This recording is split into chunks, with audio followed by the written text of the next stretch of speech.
In this recording, I will read the letters of Vincent Van Gogh to his brother Theo. The extracts I've chosen are taken from 5 letters written during the year 1882 and beginning of 1883. We can read in them Vincent's mental suffering, his questions about life and love. Without further ado, let's begin the extracts.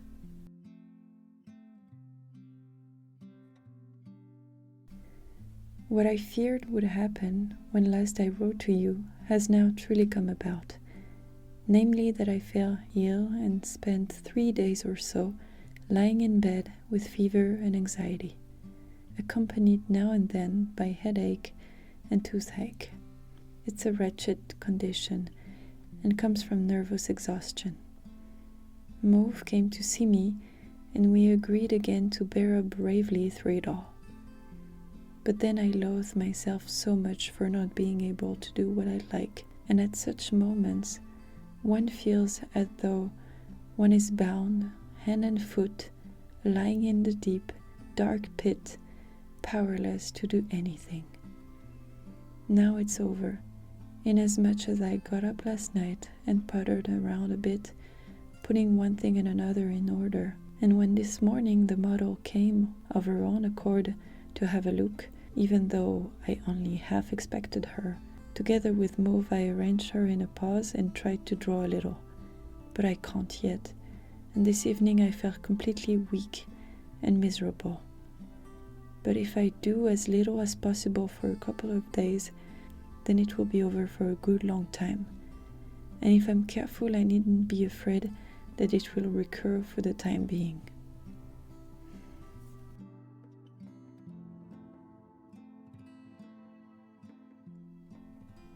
Painting is just as good a profession by which to earn a living as, for example, smith or doctor.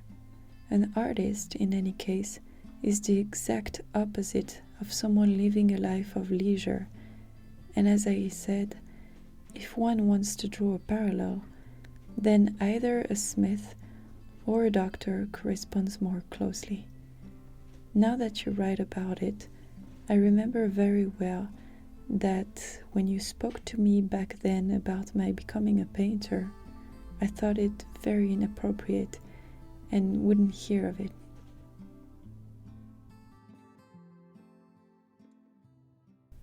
During this period, Vincent lived in The Hague with a woman named Sienne, who had a daughter and was pregnant. She gave birth in the year 1882. Vincent expressed in some letters his affection for her and the children, and in others his lack of confidence in her and their future. Vincent left Sienne in 1883 to go painting in the province of Drenthe in the Netherlands. His relationship with Sienne was not accepted by his family or relatives. After their separation, she returned to her life as a maid and possibly also a prostitute. She then married and finally killed herself at the age of 54, 14 years after the death of Vincent Van Gogh. Because as things are now, every week I make one thing or another that I couldn't make before, and that's what I spoke about. It's as though one were young again, and it's the awareness that nothing, except sickness, can rob me of the strength that's now beginning to develop. It's that awareness that gives me faith in the future and enables me to bear many unpleasantnesses in the present. It's a wonderful thing to look at something and find it beautiful, to reflect on it and hold it fast, and then to say, I'm going to draw that, and then to work on it until it's done.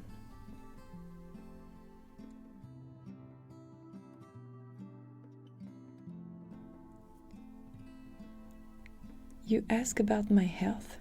What I had last summer really has gone completely, but I'm a little dejected at present, which is combined with other moments when I'm making progress with the work, when I feel very cheerful, so that I find it rather like being a soldier who doesn't feel at home in the courthouse and thinks to himself, why must I be here in the cooler when I would be more in my rightful place in the ranks?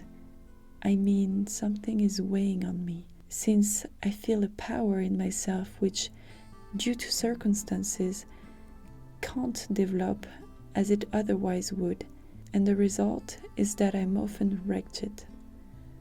A kind of internal battle over what I must do, not so easy to resolve as may have appeared at first. I wish I had a position through which I could make progress. Many positions that might lie within my reach would lead me to something entirely different from what I mean. They lie beyond my reach, for although I might be taken on initially, with time I wouldn't be thought right for them. I would be dismissed, and I would myself give notice, as with Goupil. In some letters, Vincent also talks about his future and the evolution of his work. This has a particular resonance because of his suicide that occurred a few years later.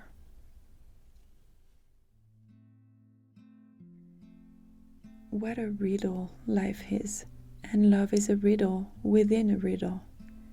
Staying the same is the only thing that it certainly doesn't do in a literal sense, but on the other hand, the changes are a kind of ebb and flow and make no difference to the sea itself.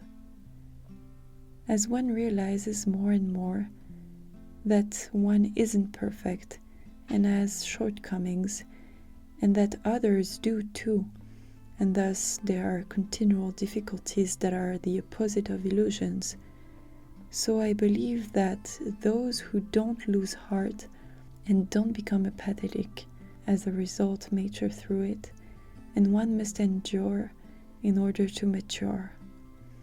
Sometimes I can't understand all the same that I'm only 30 and feel so much older.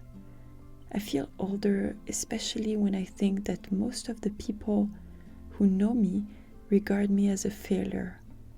And I believe that if a few things don't change for the better, this really could be the case. And when I think it could turn out like that, then I feel that with such reality that I'm totally oppressed by it and I lose all enjoyment, as if it were really so. When I'm in a more normal and calm mood, I'm sometimes glad that 30 years are past and haven't gone by without my learning something in them for the future. And I feel strength and zest for the next 30, if I last that long. And in my imagination, I see years of serious work and happier ones than the first 30. How it will turn out in reality doesn't depend on me alone. The world and circumstances must also cooperate. What concerns me and what I'm responsible for is that I make the most of the circumstances I'm in and do my best to make progress. As a working man, at the age of 30, one is at the beginning of a period in which one feels steadiness in oneself. As such, one feels young and full of zest. Yet, at the same time, a period of life is over, which makes one sad that this or that will never come back. And it isn't weak sentimentality to feel a certain sorrow now and then. Anyway, much only begins when one is 30, and it's certain that not everything is over by then. But one doesn't expect from life what one already knows from experience that it cannot give. Rather, one begins to see much more clearly that life is only a time of fertilization and that the harvest is not here. That is why one sometimes thinks, what do I care about the world's judgment? And if that judgment is too much of a burden, one can shrug it off. Perhaps now I ought to tear up this letter as well.